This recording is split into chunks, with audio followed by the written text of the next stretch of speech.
Selamat malam saudara-saudara, Bapak, Ibu, dan anak-anakku, serta cucu-cucuku semua. Malam hari ini Sabtu 29 Agustus 2020, bersama kami keluarga Mulyo Prihantono dengan anak dan cucu Ata dan Abel dari kelompok Rawasari wilayah Ramangun A. Mari kita siapkan hati dan pikiran kita untuk menghadap Tuhan dengan bersaat teduh sejenak.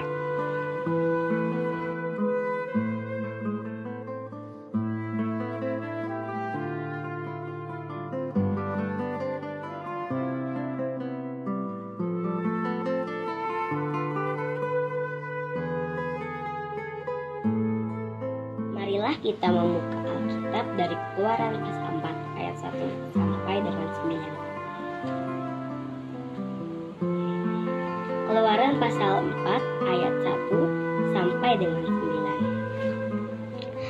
9. Lalu sahut Musa, bagaimana jika mereka tidak percaya kepadaku dan tidak mendengarkan perkataanku, melainkan berkata, Tuhan tidak menampakkan diri kepadamu.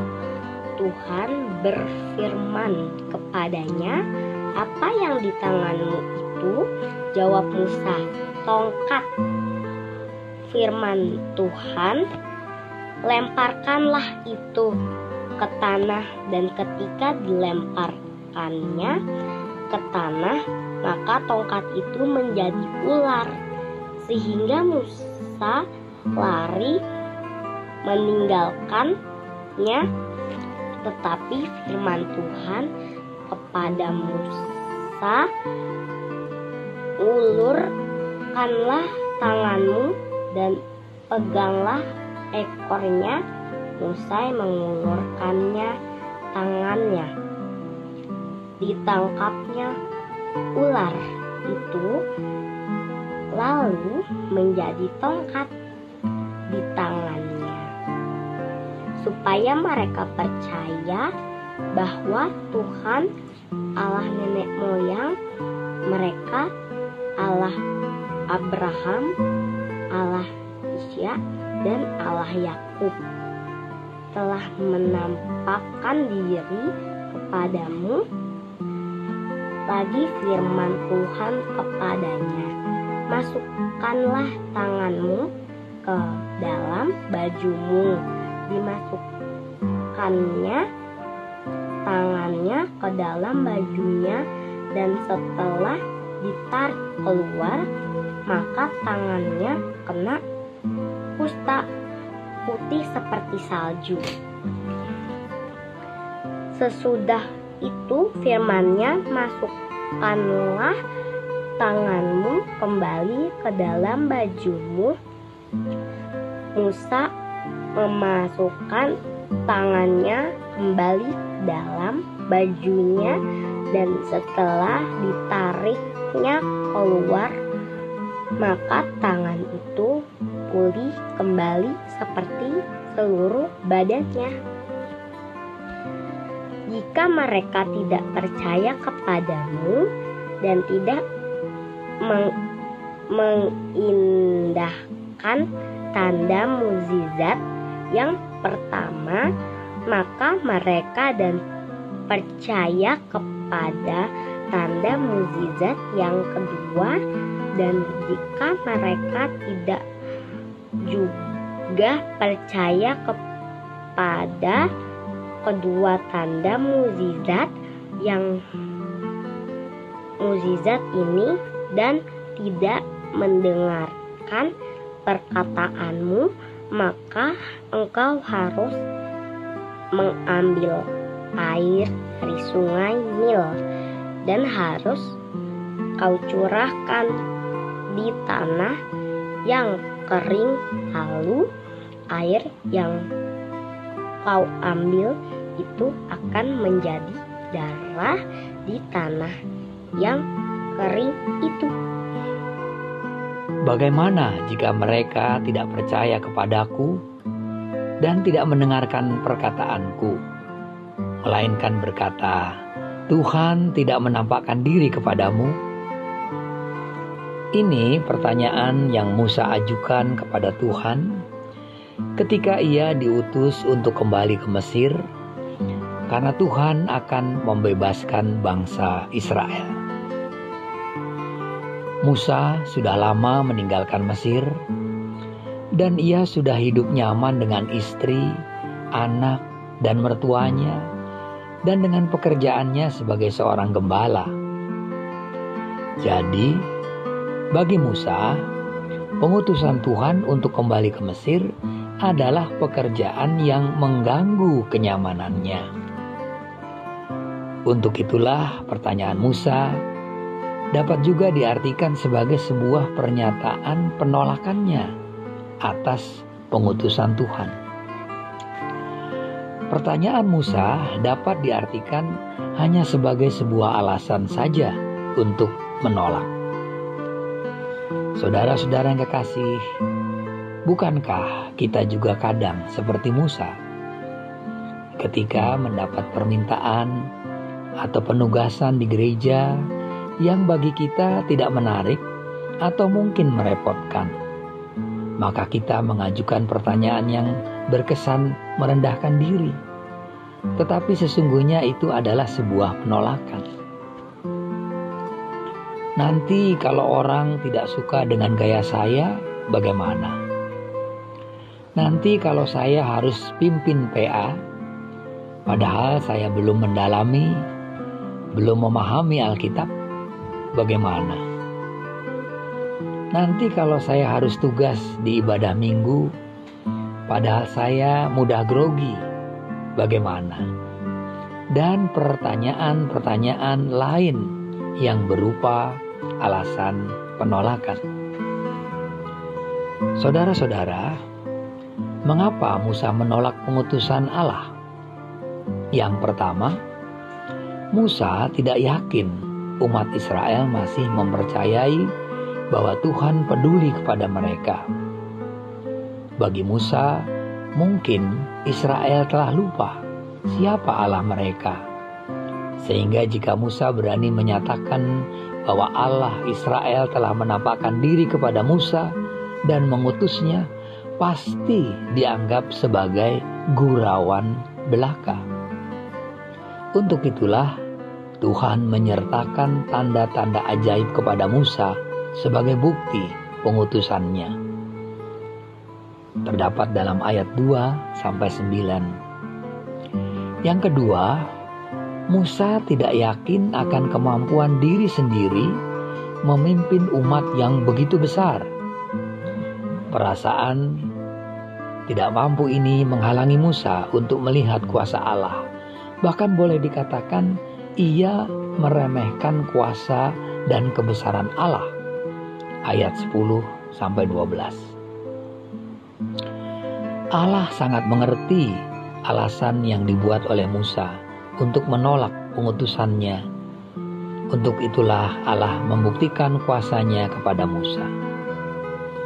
Kita seringkali gagal mempercayai Tuhan karena pandangan-pandangan orang lain yang mempengaruhi kita.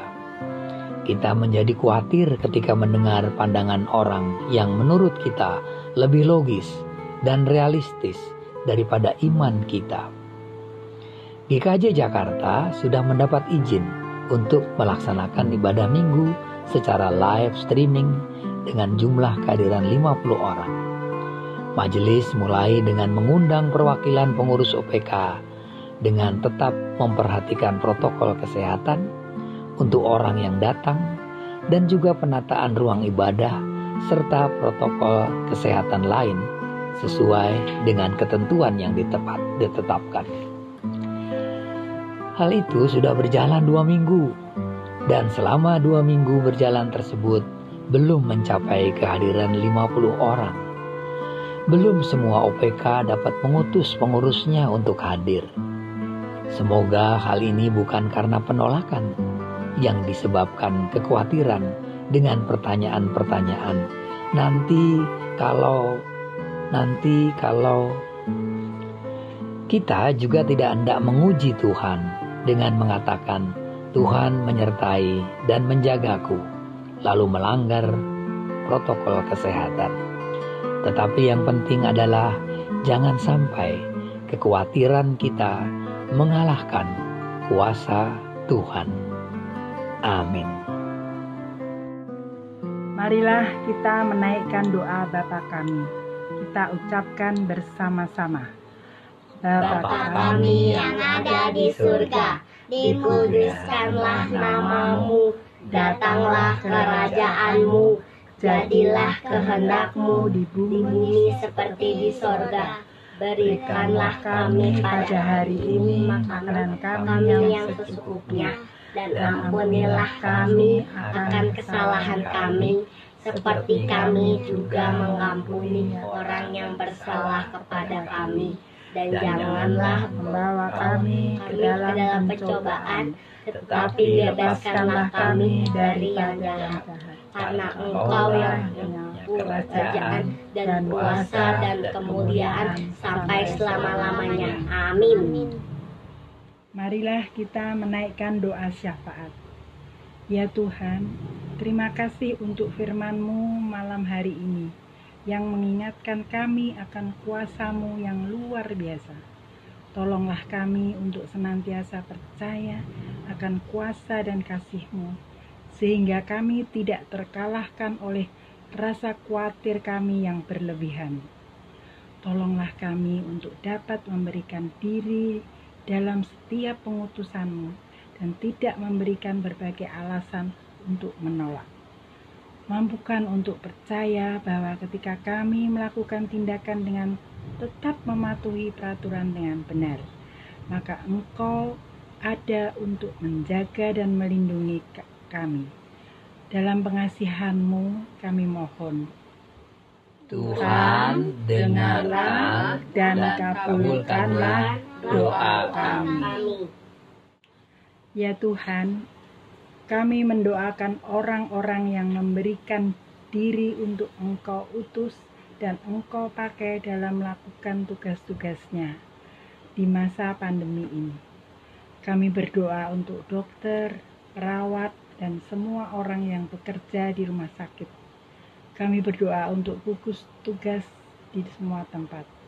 Kami berdoa untuk polisi, Satpol PP, dan para petugas yang terus mengingatkan setiap orang mematuhi protokol kesehatan. Kami berdoa untuk anggota majelis di setiap gereja. Kami berdoa untuk setiap orang yang menyiapkan dan melaksanakan peribadahan di gereja-gereja. Kami berdoa untuk para pendeta yang tetap melakukan tugas pelayanan. Kami tidak dapat membayangkan apa yang akan terjadi jika orang-orang yang kami didoakan tadi menolak pengutusan-Mu. Untuk itu ya Tuhan, berikanlah kekuatan dan kesehatan serta sukacita kepada semua orang yang bekerja melayani orang lain. Dalam pengasihan-Mu kami mohon. Tuhan, dengarlah dan kabulkanlah doa kami. Ya Tuhan, kami berdoa untuk saudara-saudara kami yang bertugas atau melakukan pekerjaan pelayanan masyarakat. Mereka yang dalam melakukan tugas pekerjaannya harus berjumpa dan berhadapan dengan orang lain. Mereka rentan terpapar dan menyebarkan virus corona ketika melakukan tugas pekerjaannya. Tetapi mereka tetap melakukan tugas pekerjaannya karena masyarakat membutuhkan pelayanannya. Untuk itu ya Tuhan, tolonglah mereka agar tetap menjaga kesehatan dengan mematuhi protokol kesehatan dalam menjalankan tugas. Berikanlah kesehatan dan kekuatan kepada mereka agar tidak mudah terpapar. Dalam pengasihan-Mu kami mohon. Tuhan, dengarlah dan kabulkanlah doa kami.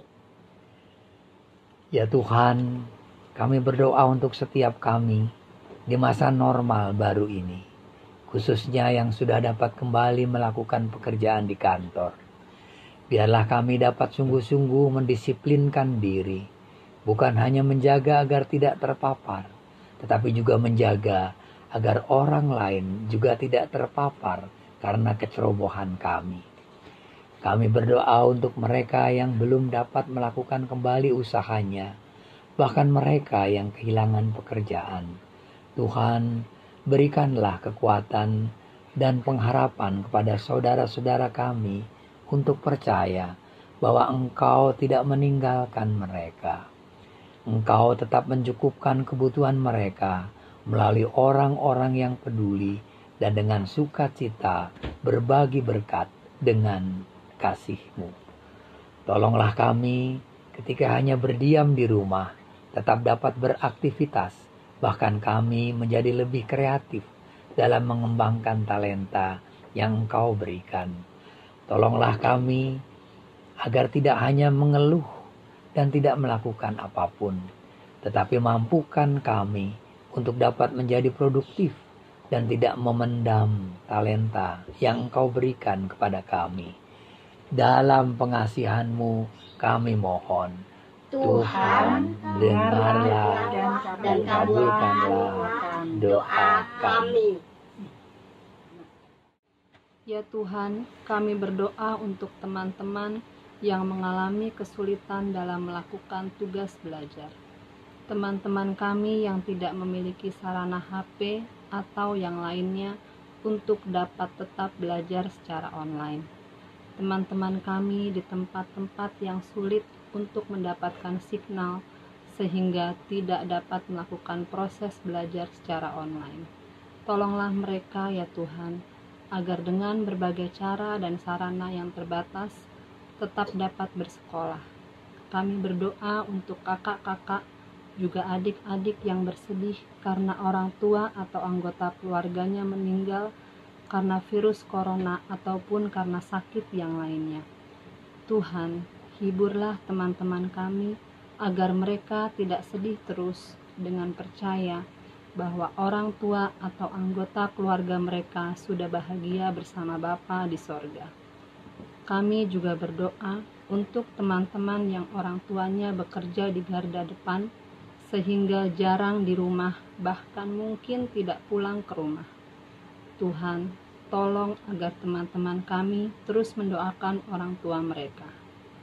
Tuhan, inilah doa-doa kami malam ini. Dalam pengasihan-Mu kami mohon. Tuhan, dengarlah dan kabulkanlah doa kami. Amin. Amin. Saudara-saudara, tetaplah setia menjadi pendoa. Selamat malam, selamat beristirahat.